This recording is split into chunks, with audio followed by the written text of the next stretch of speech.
Fala galera, estamos de volta aqui. A gente teve um probleminha técnico aqui na primeira live, beleza? Mas estamos aqui agora. Dessa vez eu acredito que para ficar. Para ficar. O nosso convidado de hoje é ninguém menos que o querido Maurício Menezes, radialista, humorista, enfim, jornalista. E é um cara que conseguiu fazer humor com coisa séria, né? Ele conseguiu, através das notícias, extrair o humor. É genial. Ele é o criador do Plantão de Notícias.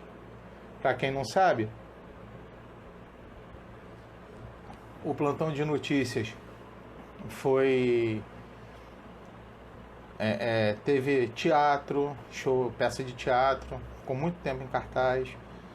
Teve o programa da televisão, teve livro, enfim, teve no rádio. E a gente vai comentar um pouquinho de tudo aqui, entendeu? Assim que a gente conseguir estabelecer o contato com ele aqui no Instagram, a gente vai poder falar um pouquinho de tudo com o criador disso tudo, um cara que é super antenado, cara, nos assuntos atuais, né?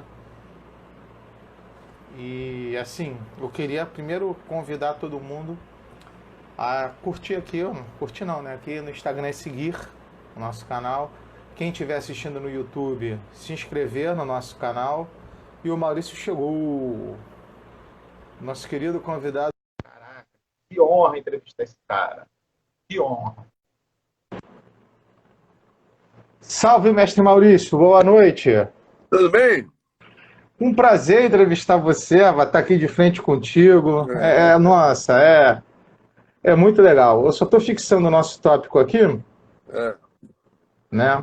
Eu estava aqui tentando fazer uma pequena resenha de tudo que o plantão foi, né? Livro, televisão, teatro, enfim.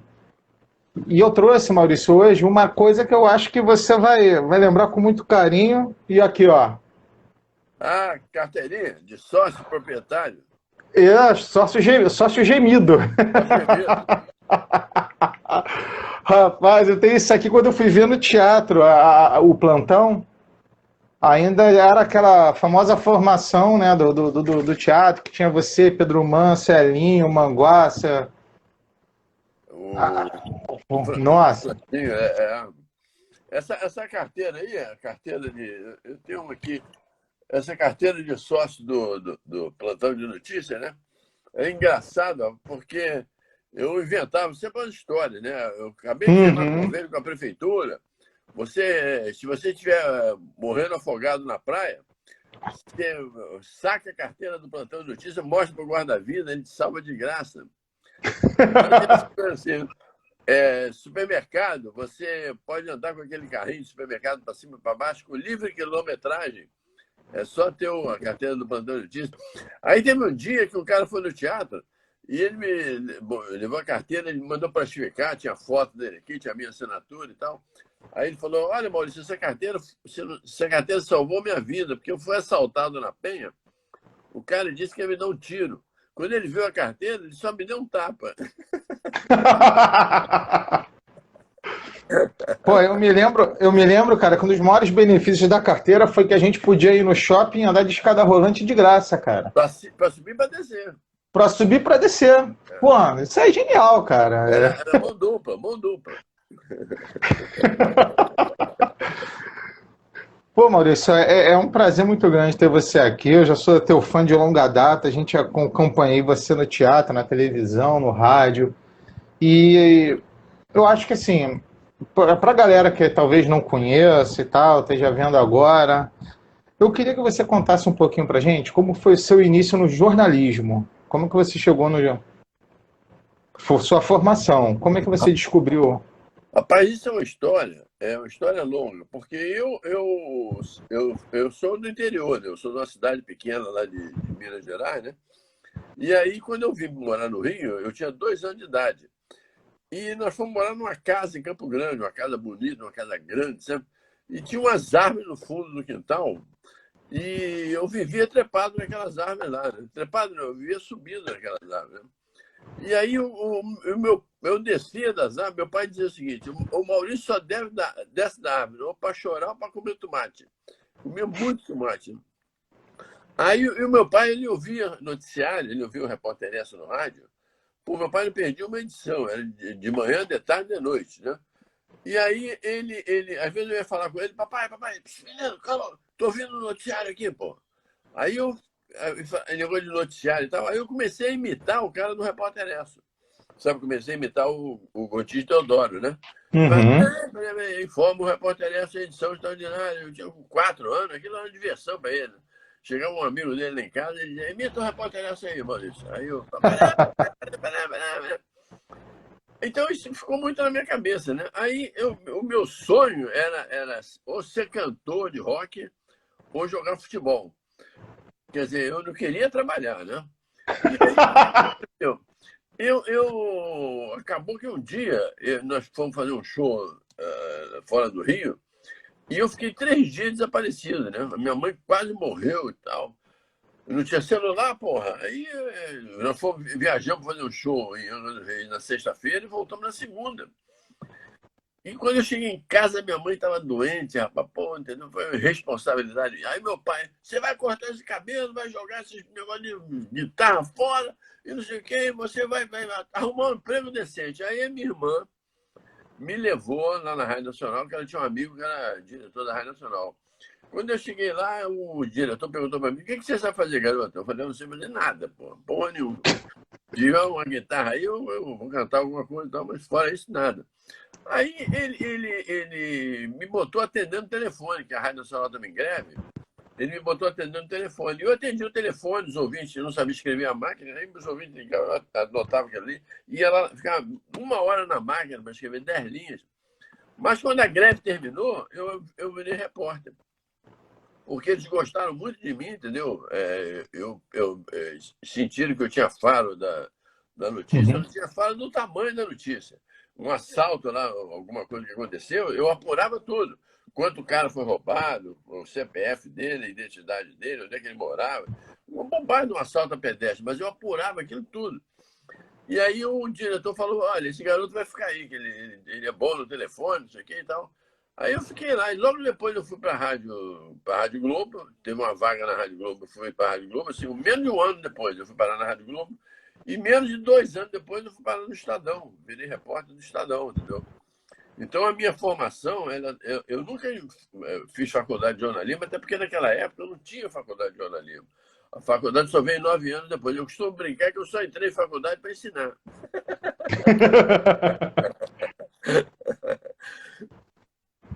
Mas, É verdade. mas a faculdade é muito importante. Eu gostaria de ter feito a faculdade, né, de jornalismo, mas não tive essa oportunidade. E você começou no jornalismo como repórter do Estadão e a gente sabe que Não, foi eu por lá comecei que... com o repórter da Rádio Nacional. Não, eu tô falando, depois que tu falou que chegou no Estadão, Cheguei no né? Estadão, isso é. E foi no Estadão que tu descobriu essa pegada do humor, cara? Não, eu sempre fui meio palhaço, na escola, entendeu? Eu sempre fui meio palhaço. Eu estudei, eu fiz o meu científico no colégio chamado República do Peru, no Meia. Uhum. E tinha um professor lá, Alex Anísio Abraão. Ele gostava de mim de graça, essa rapaz. E eu era o presidente do Grêmio da escola. Ele gostava muito de mim, eu segurava greve, era uma época de ditadura e tal, entendeu? Então eu conversava muito com meus colegas e tal. E aí o professor Alex, um dia ele autorizou a gente fazer um show com a nossa banda no colégio. E, rapaz, aí ele apareceu lá para fiscalizar, ele botou a mão na cabeça e falou, puta que tinha assim umas 2.000 pessoas, a escola toda escura, com luz negra para todo lado, né? Ele achou que tinha todo mundo sentado no barzinho, né? Porra, Maurício, você quer me ferrar, se a Secretaria de Educação descobre isso, então. Mas aí esse professor, um dia, eu lembro que quando eu fui na sala dele conversar com ele sobre esse show que nós fizemos lá, eu tinha um isqueiro, eu fumava, eu tinha um isqueiro que era um acendedor daquele de cozinha, que você puxa assim, sai a faísca. Era um acendedor daquele que eu botava no bolso e tinha uma corrente. E no outro bolso eu tinha uma lata com algodão e gasolina. Então eu desatava a lata assim, pegava Tá. assim, aí eu fumei um cigarro ali, tapava de volta. Aí ele fez assim, ó. Então eu sempre tive essa coisa assim, de gostar de bobagem, gostar de besteira e tal. E aí surgiu a oportunidade de eu fazer teatro, né? Com essa história dos erros da imprensa, né? Mas eu nunca pensei assim em ganhar profissionalmente, viver profissionalmente de humor, entendeu? Foi 25 anos depois de eu ter entrado no Estadão, eu pedi demissão porque eu tinha muito show para fazer. Comecei a ser Caraca. convidado para fazer show aqui ali. Um dia eu entrei no jornal e falei para o diretor lá, falei, olha, eu vou me demitir. Aí ele olhou para mim, você está falando sério? Eu falei, claro que eu estou falando sério. Mas o que houve? Algum problema? Aí eu falei, não, problema nenhum, só que eu vou fazer teatro. Vai fazer o quê? Eu falei, teatro. Eu estou recebendo muito convite. Cada teatro, cada show que eu me convido é um mês de salário que eu ganho aqui. Então eu não estou podendo viajar para Brasília, não estou podendo ir para o Rio Grande do Sul, não estou podendo viajar por causa do jornal. Então você me desculpa, mas eu vou me demitir.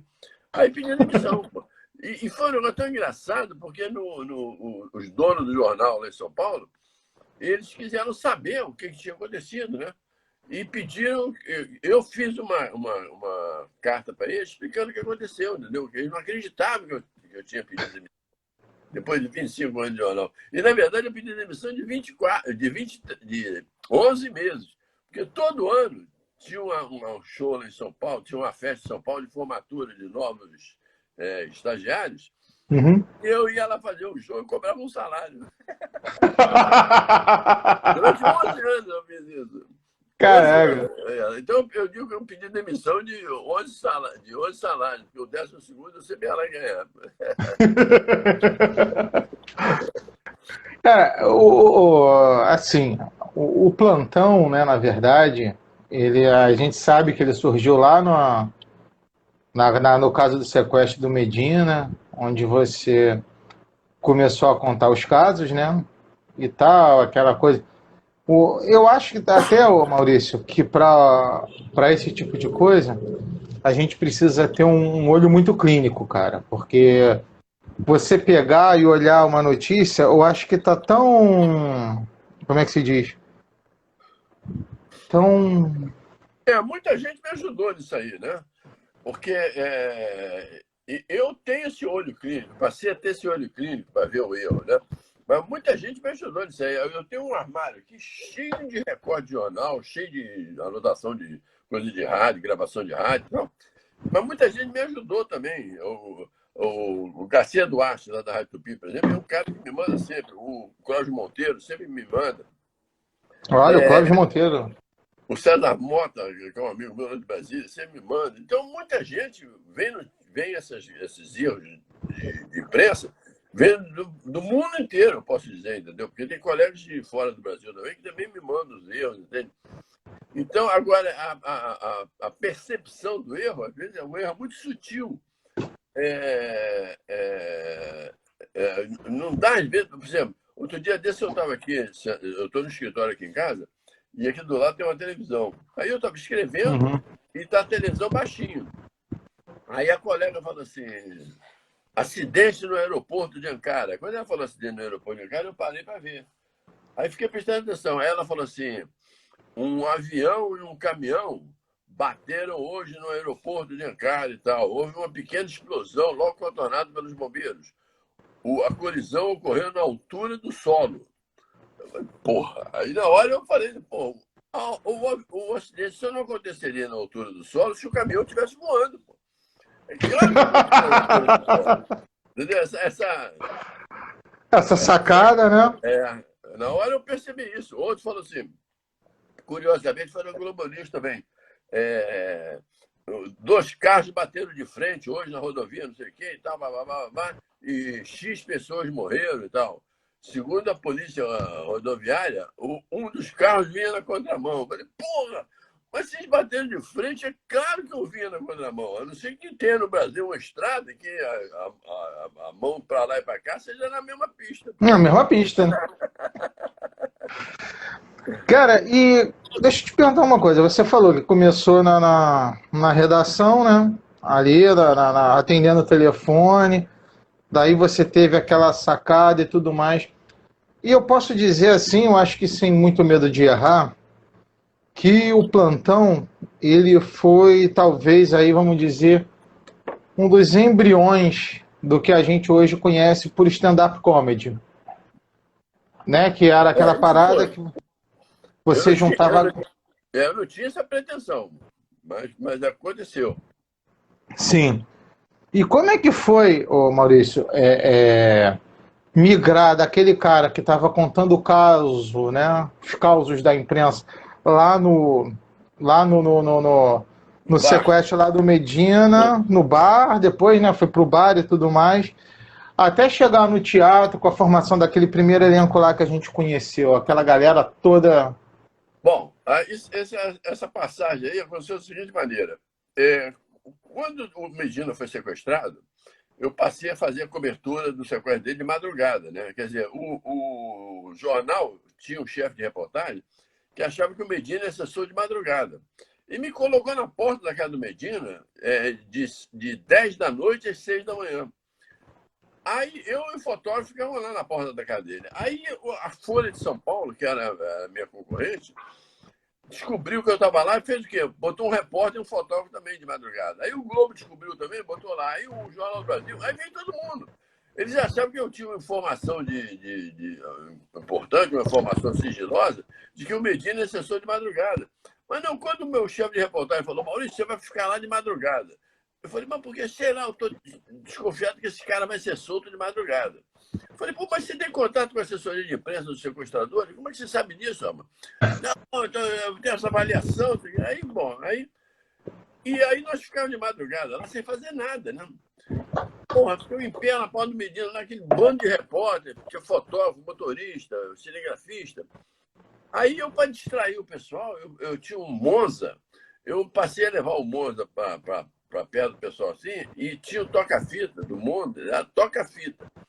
Aí eu botava a fita ali com os erros da rádio, e o pessoal ficava morrendo de rir. Aí eu travava o toca-fita, falava, agora vocês vão ouvir, não sei o que, e pá, botava de novo e tal. Aí os moradores começaram a ouvir aquilo, começaram a vir, chegando e tal. Aí daqui a pouco tinha uma multidão. Aí eu passei a perceber que quem não era do meio jornalístico também entendia os erros, gostava dos erros. Aí quando terminou o sequestro de Medina, nós fomos para um bar chamado Bar Constituinte, lá na cidade, que era um bar ali na Rua da Constituição. E aí nós passamos a fazer um show lá, de brincadeira, mas só para jornalista. E enchia o bar, lotava, entendeu? Era 80, 90 pessoas, assim. Os colegas levavam as namoradas e tal. Aí um dia apareceu lá um produtor de teatro, entendeu? Aí ele me viu fazendo aquilo, veio falar comigo depois, o Roberto Gomes. Ele falou, Maurício, porra, eu sou produtor de teatro e tal. Rapaz, essa ideia de fazer isso é uma loucura, porra, é bom pra cá, eu ri muito. E eu quero te levar pro teatro. Eu falei, me dá o ingresso aí, qual é o show que eu vou ver? Eu falei, não, é pra você fazer. Eu falei, você tá... Aí, rapaz, ele alugou um teatro, ele insistiu comigo tanto, que ele alugou o teatro e falou assim, olha, eu vou alugar um teatro, você vai fazer isso no teatro, com iluminação, sonorização, tal, tudo bacaninho e tal. Se não der certo, acabou. Vamos tocar a vida. Mas se der certo, eu quero preparar você para fazer isso. Aí eu sei, nunca eu tenho ensaiado, o Roberto alugou um teatro no centro da cidade, né? E aí, olha só, Rua da Assembleia 10, subsolo, para eu fazer um show uma quinta-feira, 12h30. Quem é que vai numa merda dessa, menino? Quinta-feira, um cara que não era artista. Hora do almoço, cara. Aí quando eu cheguei, mas ele panfletou na rua lá, para os estudantes e tal, entendeu? Quando eu cheguei lá, quando eu cheguei para fazer o meu show, tinha uma fila assim, para comprar ingresso. Aí eu falei, porra! Aí fui lá, olhei a bilheteria lá, e uma mulher lá, ô, senhor aí, a fila lá atrás, a fila lá atrás. Pô, achou que eu estava furando meu show, furando a fila. Tomei um esporro. Eu costumo brincar que não aconteceu mesmo, que eu fui no Roberto, lá todo nervoso. Eu falei, Roberto, os caras lá estão comprando ingresso para me ver, porra. Não é melhor fazer o show depois eles pagam? Porque eu nunca tinha ensaiado, pô. Eu não sabia o que ia acontecer no palco, né? Aí eu costumo brincar que uma senhora ligou lá pro teatro, eu atendi, ela falou, olha, é aí que vai ter o show daquele jornalista que conta história na imprensa e tal. Eu falei, essa senhora, que horas é? Eu falei, que horas a senhora pode vir? Aí foi assim, eu fiz esse primeiro show, 63 pessoas compraram ingresso, entendeu? Aí o Roberto falou, tá vendo, Maurício, vamos fazer esse troço, vamos fazer isso, nós vamos ganhar dinheiro e tal. Aí eu fiz o segundo, o terceiro, o quarto, aí depois já veio o Jornal O Dia querendo patrocinar, depois veio a Revista Veja querendo patrocinar também. E aí nós arrumamos o primeiro patrocinador também financeiro, entendeu? E aí o negócio começou a crescer, eu comecei a receber convites daqui, de lá, aí fui no Jô Soares, aí depois fui no programa do fulano, no programa do Beltrano e tal. Aí o troço explodiu. Aí você que formou aquele elenco todo que tinha na primeira. Aquele elenco que eu tinha lá, nenhum era artista, sabe? Era tudo não artista. O Pedro Manso, que hoje é um ator consagrado, né? Um humorista consagrado, ele apareceu um dia na Rádio Globo. Eu fazia programa na Rádio Globo de 10 ao meio-dia. Aí o Pedro Manso apareceu lá, o porteiro ligou para ele: tu vai trocando de copo? Aí cada hora é um copo diferente, porra. É, cara, porque um acabou, aí tem o outro, tem dois. Ah, porra. Eu tô ficando daltônico, ele troca. Mas aí o Pedro Manso apareceu na rádio e o porteiro falou assim: Maurício, olha, tem um cara embaixo querendo te conhecer. Ele mora lá em Partido de Alférez e tal, quer te conhecer. Aí eu falei, eu brinquei assim com o porteiro: ele é maluco? Aí ele falou: não. Eu falei: então manda ele subir, pode mandar ele subir. Aí ele subiu. Aí eu tô lá fazendo o programa, bom jeito, então não sei o que e tal. Aí ele entrou, sentou assim na cadeira ali, no estúdio. E quando entrou o intervalo comercial, ele levantou e me estendeu a mão para mim e falou assim: eu sei fazer imitação. Eu falei: puta que pariu. Lá vem negócio de cachorro, gato, galinha, né? Rapaz, ele começou a imitar o Zé Carlos Araújo, depois o Luiz Penido, depois o Faustão. E eu olhava aquilo, pô, mas perfeito, perfeito. Ele era uma pedra não lapidada, entendeu? Porque o Pedro era um operário, ele era operário mesmo, trabalhava em obra, operário. E aí, para preparar ele, foi uma coisa meio difícil, mas ele também tinha muito interesse, né? Ele era um cara. Ele fala, eu dava esporro nele, às vezes, para mim fazer, eu falei: Pedro, não é assim, Pedro. Pô, tá bom. Ele tinha interesse, ele anotava aquilo. Maurício, sempre que eu errar, você fala comigo mesmo, me chama atenção, não deixa eu falar besteira, não. Aí ele foi indo e me traiu. Me traiu. Eu tenho que confessar, me traiu, porque nessa época eu pagava R$ 800 a ele por mês, ele me largou, foi para a TV Record, só porque a TV Record ofereceu 30 mil. Então, por causa dessa pequena diferença aí, ele me largou. Pô, sacanagem dele, irmão. Cara, é assim, é impossível a gente falar com o Maurício Menezes sem abordar os casos absurdos da imprensa, né? Eu tenho aqui na minha mão, eu não sei se vai dar para ler, uma reportagem da Globo News, né? Na época que estavam tendo os protestos em São Paulo, onde ele aborda o seguinte, olha a manchete: polícia fecha a Avenida Paulista nos dois sentidos para evitar que os manifestantes fechem a Avenida Paulista.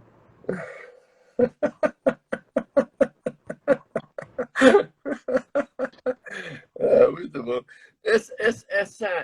Fazer essas legendas na TV, isso é um princípio da loucura, entende? Porque o cara que está na máquina preparando a legenda, ele está sob pressão. Entendeu? Ele está sob pressão. Então ele fica olhando o que está acontecendo e faz a manchete em cima daquilo. E fazer uma manchete é muito difícil. Não é qualquer um que consegue fazer uma manchete. Agora, você imagina esse cara, ele está lá na máquina, lá, tudo que ele escreve vai sair na tela. Então, para ele fazer isso aí, entendeu? De acordo com o que o repórter está falando, ele vai, polícia fecha a Avenida Paulista, aí o cara fala: isso é para impedir que os estudantes fechem, para impedir que os estudantes fechem. E quando ele lê o final, danou-se, entendeu? Deus Tu já viu algum protesto com tesão, cara? Aqui, tesão em protesto em São Gonçalo. Isso é uma manifestação política ou um protesto sexual, cara? Tensão. Virou tesão, cara. E, assim... Já viu o dia? cheque calção. Calção com L.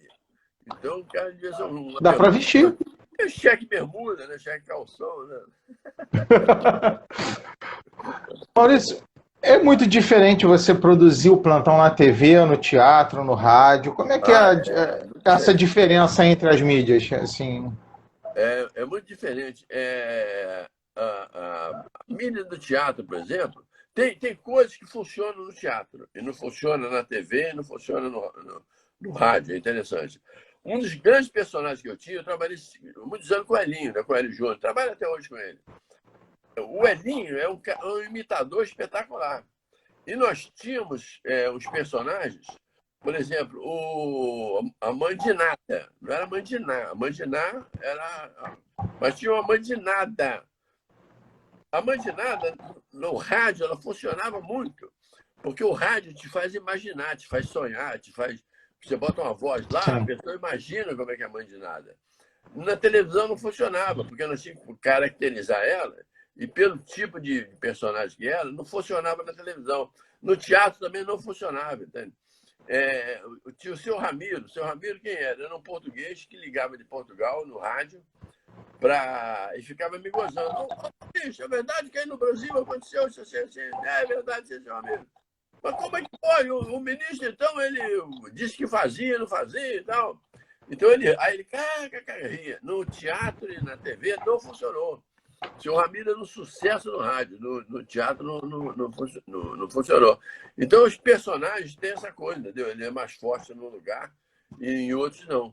Tem algumas manchetes de jornal, por exemplo, que funcionam muito bem no teatro. Eu botei no livro, não tem tanto sucesso no livro, porque no teatro eu dava uma interpretação para a manchete, né? No livro ela passa batida, não tem quem leia. Esse livro aí, exatamente. Tem uma manchete aí no meio chamada que diz assim, correr ou andar na chuva, molha por igual. Aí no teatro eu interpreto isso, né? Eu falava para o teatro, olha, vocês às vezes têm preguiça de ler jornal e tal, mas vocês precisam aprender a ler jornal. Notícia importantíssima no jornal, como essa aqui, que foi fruto de uma pesquisa enorme e tal, publicado pelo jornal o Globo. Aí apontava para o telão, pá, manchete lá, correu andar na chuva, molha por igual. Aí eu fazia a interpretação, imagina chovendo, eu andando na rua e tal. Então aquela manchete rendia muito, entendeu? Tem a outra do jornal Extra também, ensinando como enfrentar um jacaré, entendeu? Aquilo no teatro era espetacular, as pessoas rolavam de rir. Eu lembro disso, cara. Se você for atacado pelo jacaré, calma. Calma, primeiramente. Porra, calma.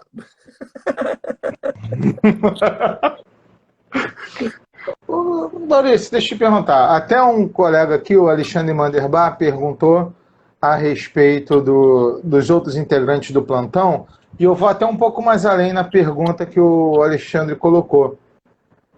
Alexandre, não é isso? Isso, o Alexandre colocou. Existe alguma chance da gente rever essa formação alguma vez no teatro? De você voltar para o teatro com essa galera? Claro, todo mundo cobra isso, né? Porque com o passar do tempo, né? O Manguaça, por exemplo, o Marcinho, ele mudou para os Estados Unidos, né? O Pedro Manso foi contratado pela TV Record e começou a ir muito para São Paulo. O programa de televisão, por exemplo, eu parei de fazer porque era muito dor de cabeça, entende? Eu escrevia o programa todo, eu produzia tudo, eu preparava os quadros. Eu não tinha como terceirizar aquilo, que era uma coisa muito minha, não acaba. Então, o grupo acabou se desfazendo, entende? Mas está todo mundo aí, eu continuo amigo de todo mundo, entendeu? A gente fala sempre, o Elinho essa semana veio aqui em casa. Enfim, a gente está todo mundo aí. O Sérgio Ricardo mora aqui pertinho de casa também, entendeu? O Pedro Manso, a gente está sempre se falando, eu e o Pedro Manso sempre estamos nos falando, entendeu? Então, o grupo está todo aí. Todo mundo cobra também, volta para a televisão, entendeu? Mas a televisão mudou muito, né? A televisão mudou muito. Por exemplo, eu passei pela CNT, passei pela Record, passei pela Band. Recentemente, um diretor da Globo me chamou, entendeu? Me chamou de babaca. Então, eu tive várias TVs, né? E o programa sempre acabou por impaciência minha. Entendeu? Hoje eu fiquei mais velho e tal, aprendi certas coisas, tudo, mas eu me desliguei da televisão impaciente com o cara, o diretor da televisão, em geral, ele se acha um semideus, entendeu? Então ele manda me chamar, diz, olha, chama o Maurício aqui que eu quero falar com ele. Aí eu vou lá, ele me faz sentar na sala dele, na antessala dele, 1h30, só para mostrar que ele tem ascendência sobre mim. E eu ia embora. Ficava 10 minutos, ele me atendeu, eu vou embora. Porque eu sabia que ele estava sozinho, entendeu? Que ele não fazia isso para ter essa demonstração de poder. Então, onde eu passei, o programa acabou. Onde eu passei, o programa foi sempre mais o líder de audiência. Tanto é que a TV Record, por exemplo, passou a repetir o programa. Na Bandeirantes, na CNT, tinha uma ordem para copiar. Eu entregava o programa pronto, né? E tinha uma ordem para copiar o programa, porque o diretor morava em Curitiba e ele viajava sexta-feira para Curitiba e ele queria levar o programa para ver em Curitiba com a família dele. Então, eu sempre repetia o programa, sempre era um programa de muito sucesso, tudo. Só que eu tinha esse problema de, entendeu? De não me deixar assim. Eu não tinha paciência mesmo, entendeu? De convidar o diretor para almoçar, vamos tomar um vinho e tal, não sei o quê. E eu não fazia isso por maldade ou por vaidade, não. Era inexperiência mesmo, entendeu? Esse relacionamento é importante. Eu não tinha esse relacionamento. Olha, tem uma pergunta aqui do Fabiano Soares, perguntando se você ainda sente falta daquele programa do Francisco Barbosa, que foi o nosso entrevistado semana passada. Pô, Aquele programa do Barbosa foi realmente um programa espetacular, rapaz. Foi um programa que marcou uma época, sabia? E começou por acaso também, né? Porque eu, Elinho eu fui para o Barbosa para fazer jornalismo, para ser o jornalista do programa.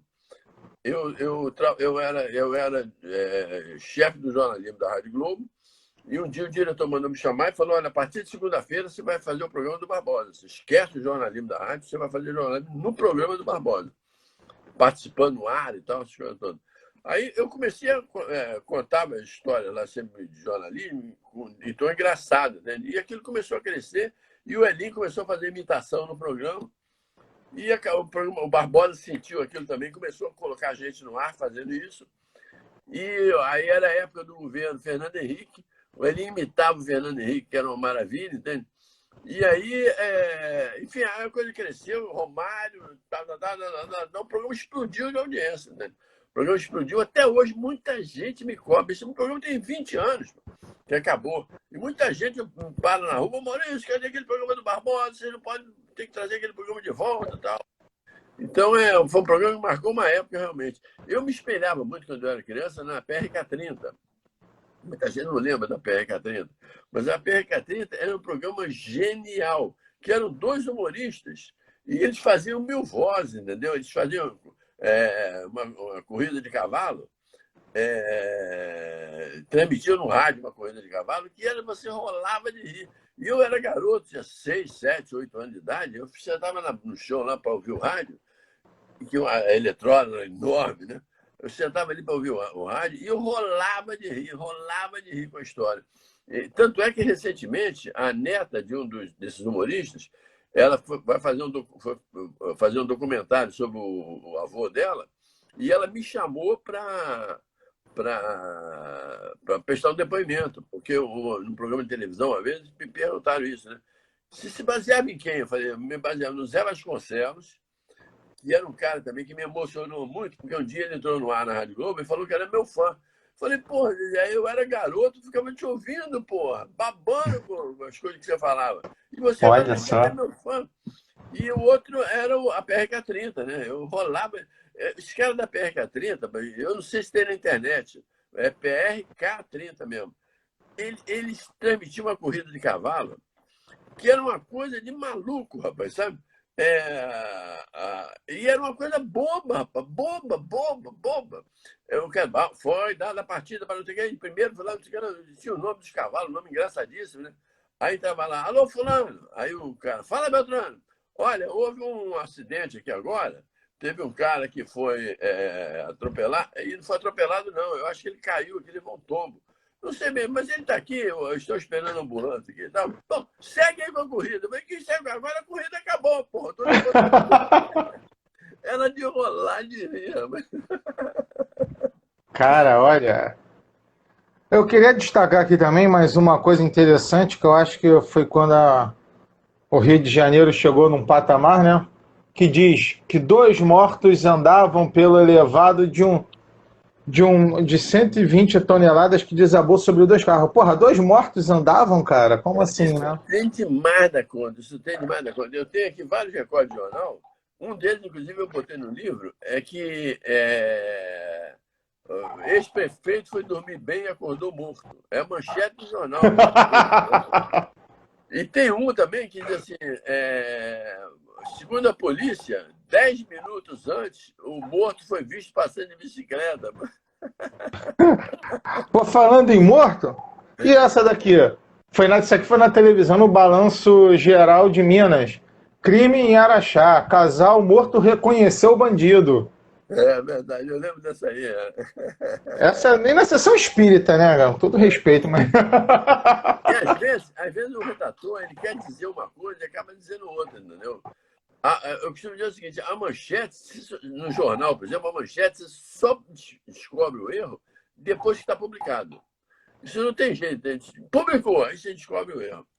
Tem uma aí meu Deus do céu, do Sérgio Cabral, que o Sérgio Cabral queria fazer o casamento gay, aí o Crivella não queria deixar, não sei o quê.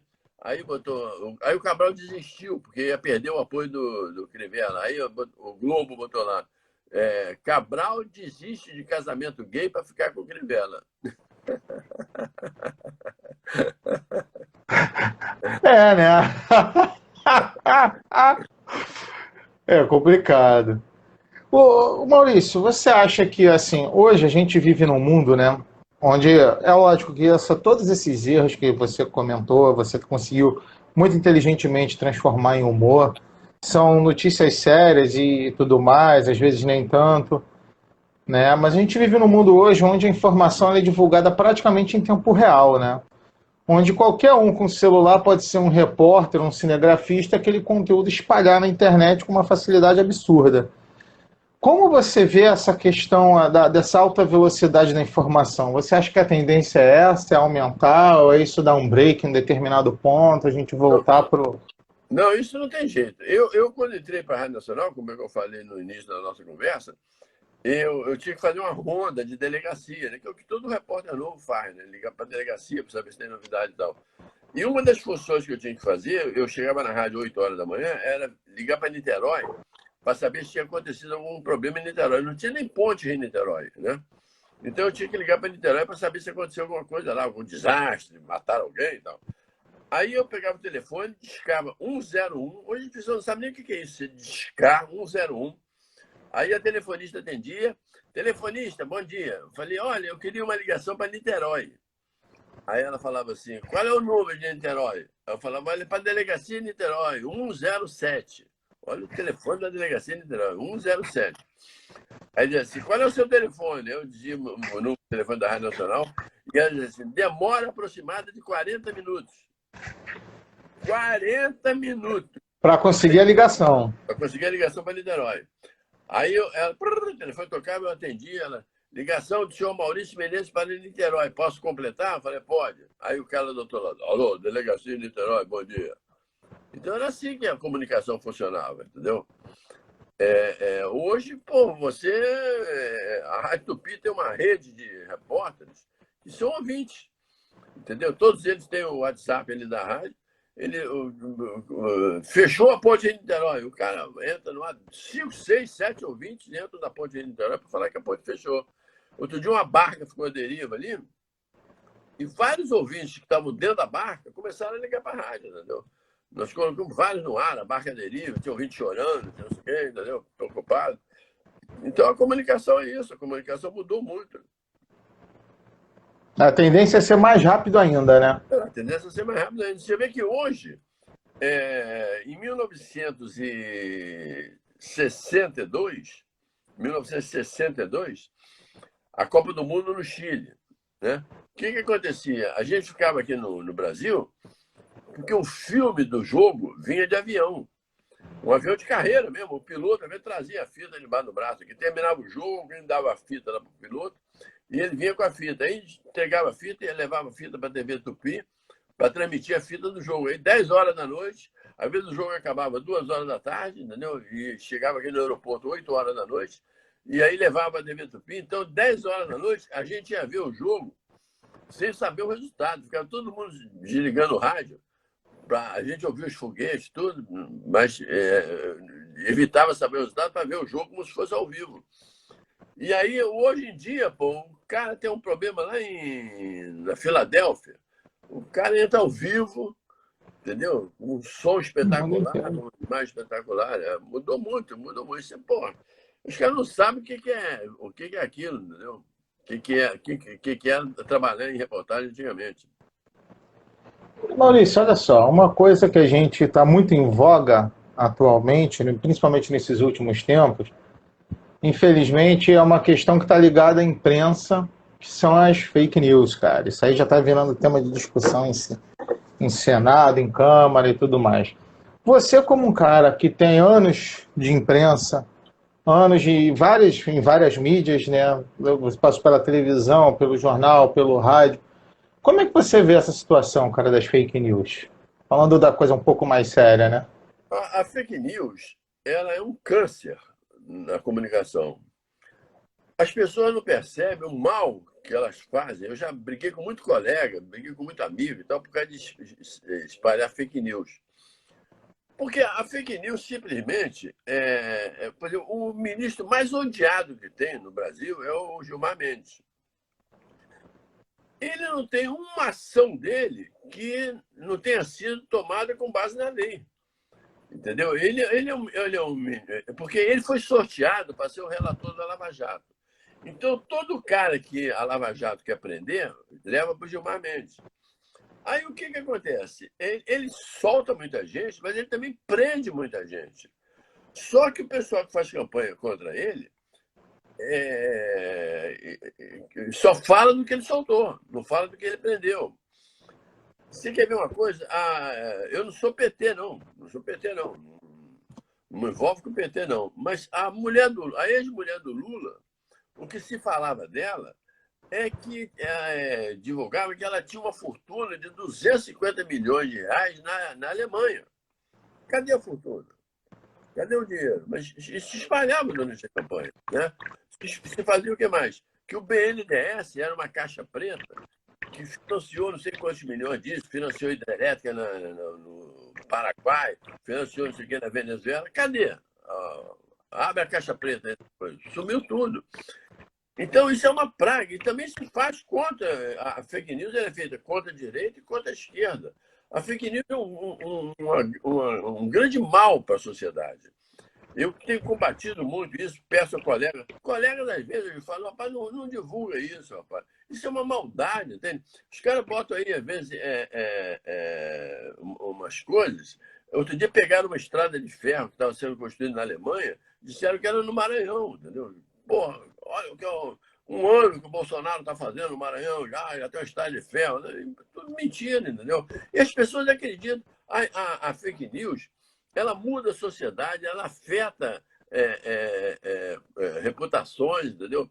Às vezes você pega uma pessoa que está fazendo a coisa direita, entendeu? E aí aquilo ali acaba com a pessoa, entende? Porque ela acaba ficando marcada, entende? Marcada, as pessoas acreditam. As pessoas, rapaz, se você fala assim, hoje eu postei uma brincadeira aí com o general Mourão, e falando isso, né? General, não fala a verdade, que o general ele recebeu um grupo lá de investidores lá da Amazônia, né? E o general, como é que está a coisa na Amazônia? O senhor acha que o Brasil começou tarde a combater os incêndios na Amazônia? Ele começou, mas tinha começado. E eu brinquei com ele, general, mente, pô, não fala a verdade, pô. Os caras não gostam de ouvir verdade. Aí depois o general falou, o empresário perguntou, nós vamos ter como reflorestar a Amazônia? Vai ser difícil. O general diz que vai plantar 500 mil árvores na Amazônia, pô, 1 milhão de árvores. Não fala a verdade, general. que as pessoas elas acreditam em mentira, sabe? É verdade.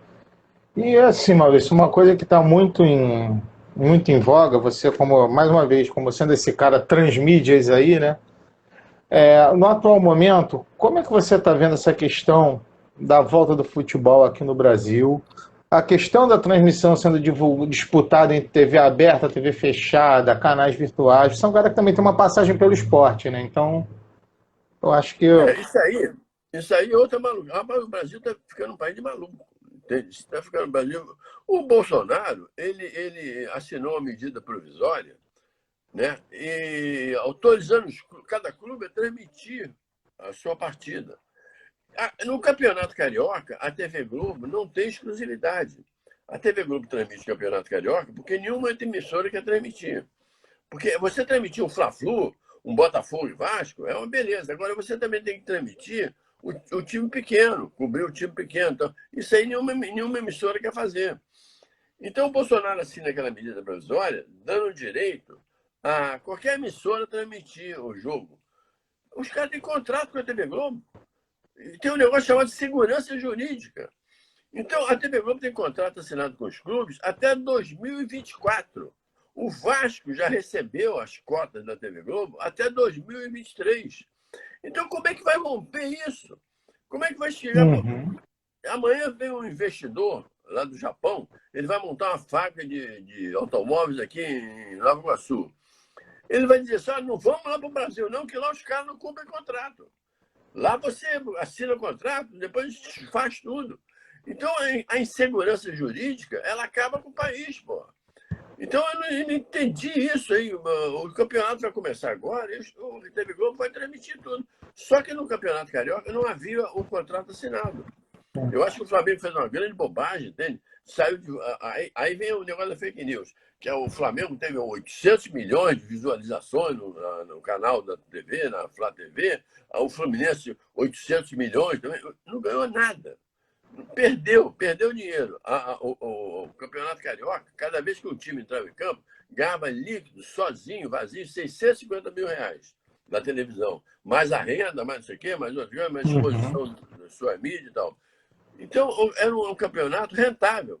Aí agora, com a Flá TV, 200% dos torcedores, principalmente do Flamengo, não tem um celular que pegue essas mídias, porra. 70% dos celulares no Brasil são de cartão. Como é que você vai submeter a torcida? São essas verdades que têm que ser faladas. As pessoas acham que a Flá TV vai transmitir, resolveu o problema do Flamengo. Não é. Piora a coisa, é virar as costas para o torcedor mais humilde. Rapaz. É uma coisa complicada. Inclusive, também. E uma outra coisa também, mas que eu queria destacar, que eu assisti. Independente do meu time, eu assisti jogo pela Flu TV, pela Vasco TV e pela Flá TV. Porra, Maurício, que narração. Puta merda. No Brasil, tem dois jornalistas ingleses, eles escreveram um livro chamado The Club, o Clube. São dois jornalistas ingleses. O livro diz o seguinte, como a Liga Inglesa se transformou no que é hoje. Por exemplo, o Liverpool, o faturamento do Liverpool hoje é o mesmo faturamento dos 20 clubes da Primeira Liga Brasileira. Fatura igual à Primeira Liga Brasileira. O Flamengo, que hoje é o clube mais rico aí do campeonato, o faturamento dele é 8% do faturamento lá do Chelsea, essas coisas assim. Então, esses dois colegas, eles fizeram esse livro. Como que a Liga Inglesa fez? Os clubes se autoajudavam, eles se ajudavam entre si. Né? O cara tinha um jogador lá que ele não ia aproveitar, ele emprestava para o time tal, emprestava para o time tal. Os técnicos, os dirigentes, eles se falavam, davam declarações na imprensa e tal, para fazer rivalidade e tal. No Brasil, eu fui vice-presidente do Flamengo durante 4 anos. O diretor, ele não tem essa visão. É competitivo e não colaborativo, né? Eles são torcedores. A ponto de, há 3 ou 4 anos atrás, o presidente do Fluminense pedia a torcida para não ir ao jogo. porque o mando de campo era do Vasco. E olha, mas imagina um negócio desse, rapaz. Eu quero pedir para a torcida não ir ao jogo. Depois teve um jogo, Flamengo e Botafogo. E aí, não, Fluminense e Botafogo. Aí o que aconteceu? O primeiro jogo foi lá no estádio do Botafogo, lá no Engenhão. No Engenhão. Foi lá, o Botafogo ganhou o jogo. Aí veio o segundo jogo. Aí o Fluminense queria jogar no Maracanã. Aí o diretor do presidente do Botafogo falou: olha, vamos jogar esse segundo jogo aqui no Engenhão também, porque o Maracanã vai dar um prejuízo danado. Sabe o que o presidente do Fluminense fez? Não, agora o mando de campo é meu. Levou o jogo para o Maracanã, deu 6 mil torcedores, o Fluminense perdeu de novo e teve um baita de um prejuízo. Então, entendeu? Aí o Flamengo, quando fez agora esse campeonato agora, o Flamengo fez acordo com os times pequenos para jogar no Maracanã. Todos jogam no Maracanã. Os outros times tentaram impedir. Por que o Flamengo vai jogar os jogos dele no Maracanã? Porque é mais lucrativo, é mais confortável, é mais importante, cabe mais gente. Como se o Flamengo fosse jogar em Bacaxá e fosse perder. O resultado do Flamengo foi campeão, lucrou para. Então os caras não têm uma visão de negócio. Os dirigentes tinham que perceber o seguinte: que os times são adversários dentro de campo. Fora do campo, eles têm que ser parceiros. Exatamente. Um ajudar o outro, procurar dar conselho, promover o jogo. Eles não têm essa visão. Isso acontece um pouco na Federação Paulista. Você vê que não é à toa que o Campeonato Paulista, na minha opinião, hoje, é um campeonato até mais acirrado e mais disputado que o próprio Campeonato Carioca. A gente aqui... É verdade. A rivalidade lá de Corinthians com o Palmeiras, com o São Paulo, tudo é muito grande, né? E ele lá tem uma visão mais comercial da coisa, entendeu? E no Rio nós não temos isso, então não temos briga. O Vasco e o Fluminense brigaram porque fizeram um sorteio com o novo Maracanã, né? O lado do Maracanã. O lado que um vai ficar, o outro não vai ficar, entendeu? Trocar insultos. Umas coisas de maluco, rapaz, entendeu? Umas coisas de doido. Então, o futebol está nessa situação. Agora, você acrescenta tudo isso também, não só a qualidade dos jogos, que não é muito boa, né? Mas a situação financeira da população, a insegurança, né? A falta de estacionamento. Tudo isso. O meu filho foi ao jogo do Real Madrid com o Barcelona, lá na Espanha, e ele estava passeando lá e a mulher dele quis jantar. Faltando meia hora para o jogo. Foi jantar. E eles demoraram a servir o jantar. Eles jantaram dentro do estádio, no restaurante dentro do estádio. Aí, quando eles chegaram para ver o jogo já tinha começado, já tinha 10 minutos de jogo. E eles saíram assim na boca do coisa, estava o estádio lotado e os 2 lugares dele vazios ali. Reservado. Ninguém senta. Então, essa parte cultural também, entendeu? É muito importante a gente lidar com isso também. Então, quando se fala de futebol, fala a federação, a tabela, não sei, nada disso, zero. O problema é todo estrutural, entendeu? Precisa passar por tudo isso. É verdade. A gente ainda vai ter mais ou menos uns 5 minutos. Eu queria que você desse um resumo em 3 minutos, se possível, que a gente sabe que você... Uma coisa que eu acho importante pra caramba. Pouca gente sabe, né, que você há pouco tempo atrás você superou a questão do AVC com mudanças simples na vida, você mudou a sua vida e hoje está aí um cara super tranquilo aí, podendo falar com a gente. A questão da qualidade de vida, cara. Tem como a gente falar um pouco sobre isso? Eu tinha um casamento de 38 anos. A Ieda, eu conheci ela, nós éramos garotões ainda, nos conhecemos, casamos, vivemos juntos 38 anos. E um casamento maravilhoso, a gente viajava muito, passeava muito, nós éramos muito divertidos, tudo. E de repente ela contraiu um câncer e morreu. E a partir da morte dela, né, a gente morava sozinho nesse apartamento aqui, eu fiquei meio largado no mundo, né? Eu não queria passar para os meus filhos, porque eu estava mal. Então eu comecei a comer na rua, churrascaria, rabada, vinho, tal. Levei uma vida assim, comecei a levar uma vida assim. Eu ia para a churrascaria 11 horas da noite, entendeu? Eu tomava vinho lá, tomava cerveja e tal. Eu ia dormir arrotando picanha. Aí um belo dia, rapaz, eu trabalhava na Rádio Globo e trabalhava na televisão. Os dois programas eu fazia ao vivo. Eu fui para a Rádio Globo com AVC. Eu andava assim, dava 2 passos para frente. Eu não fui de carro, fui de táxi, porque eu estava bêbado, eu achava que eu estava bêbado do vinho. E eu dava 2 passos para frente e um para trás. Aí, à noite, fui para a televisão de táxi também com AVC. Só que quando eu cheguei em casa, eu liguei para um amigo meu, falei, está acontecendo um negócio comigo assim, assim, assim. Ele falou, bota os 2 dedos na ponta do nariz. Abre o braço e bota os 2 dedos na ponta do nariz. Aí eu fazia assim, ó. Não acertava de jeito nenhum. Aí ele falou, vai agora para o hospital que eu vou lá encontrar. Aí marcou comigo no hospital, eu fui para o hospital, me levaram para uma máquina lá. Eu estava com AVC. Há 4 dias que eu estava com AVC. E aí falou, você não morreu, porque o cara lá em cima te deu uma força e tal, mas é um aviso. Aí o médico falou para mim um conselho muito legal. Ele falou assim, Maurício, você pode namorar, você pode beber vinho, você pode fazer churrasco, você pode tomar caipirinha, você só não pode fazer isso todo dia, porra. Você não pode fazer isso todo dia, pô. Você tem que caminhar também e tal. Aí eu dei uma mudada na minha vida. Né? A minha vida mudou muito, porque eu chamei uma pessoa para fazer comida para mim, sem sal, com um pouquinho de sal, entendeu? E continuo comendo churrasco, continuo tomando vinho, fazendo tudo isso, mas de maneira moderada, né? É isso aí, cara. A gente tem que lembrar sempre disso, né? Como tu falou, tudo é lícito, mas com medida, né, cara? Tudo que é demais É verdade. é nocivo. E o nosso tempo, Maurício, aqui no Instagram está acabando. Eu queria primeiramente te agradecer mais uma vez pela tua disponibilidade, a tua presença, o teu bom humor. Muito bom. E essa daí, galera, é só para quem tem essa carteirinha aqui de fã-clube do Plantão de Notícias. Entendeu? Galera que tiver interesse em ver mais casos aí também, ó, o livro do Maurício, que aí é genial, cara, vocês vão rir pra cacete, muita coisa bacana. Mestre.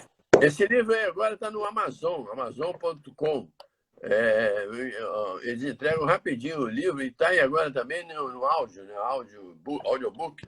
Audiobook virtual, né? No Kindle. Lançaram o livro agora. Mas precisa botar lá, amazon.com.br, compra o livro. Isso aí, mestre. Valeu. Muito obrigado. Boa noite. Cuide-se. Obrigado. Você também, meu mestre. Grande prazer. Até a próxima. Isso é uma pamonha. Abraço, Maurício. Tchau, tchau. Tchau, gente. Tchau, gente.